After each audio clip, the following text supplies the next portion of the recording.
খালেদা জিয়া গুরুতর অসুস্থ, যে কোনো সময় জীবনহানিও হতে পারে এমন শঙ্কা প্রকাশ করে বিএনপি চেয়ারপারসনের নিঃশর্ত মুক্তির দাবিতে ঢাকা সহ সব মহানগর ও জেলায় 3 দিনের সমাবেশ কর্মসূচি ঘোষণা করেন মির্জা ফখরুল। নয়াপল্টনে যৌথ সভা শেষে বিএনপি মহাসচিব বলেছেন, পরিকল্পিত উপায় এবং চক্রান্তের মধ্য দিয়ে ফরমায়েশি সাজায় খালেদা জিয়াকে রাজনীতি থেকে দূরে রাখছে সরকার। স্বাস্থ্যকর অল টাইম ফ্যামিলি কেক, সব সময় অল টাইম হেলদি লাইফ।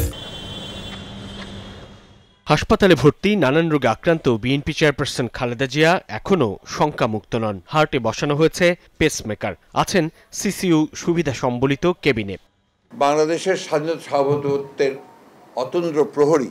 এমন অবস্থায় বিএনপি মহাসচিব মির্জা ফখরুল ইসলাম আলমগীর জানান, মিথ্যা মামলায় ফরমায়েশি সাজা দিয়ে আটক করে রাখা হয়েছে দলের চেয়ারপারসনকে। দেশনেত্রী বেগম খালেদা জিয়া মৃত্যুর সঙ্গে পাঞ্জা লড়ছেন, তার ফিরে আসার কোনো সম্ভাবনা খুব কঠিন ছিল যদি ঠিক সময়ের মধ্যে যদি ডাক্তাররা চিকিৎসাটুকু দিতে না পারতেন। তার জটিলতা এমন একটা জায়গায় উপস্থিত হয়েছে যে কোনো সময় তার জীবনহানি হতে পারে।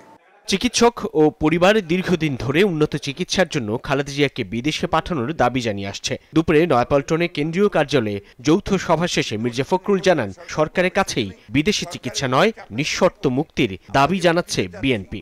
সরকার থেকে আটক করে রেখেছে, আমরা সরকারের কাছেই অবিলম্বে তার মুক্তি দাবি করছি। তারা অত্যন্ত পরিকল্পিতভাবে তাকে এই কারাগারে আটক করে রাখছে, যেটা সম্পূর্ণভাবে বেআইনি। বিএনপি সিদ্ধান্ত নিয়েছে যে দেশনেত্রী বেগম খালেদা জিয়ার যে মুক্তির আন্দোলন, এই মুক্তির আন্দোলনকে আরো বেগবান করা হবে।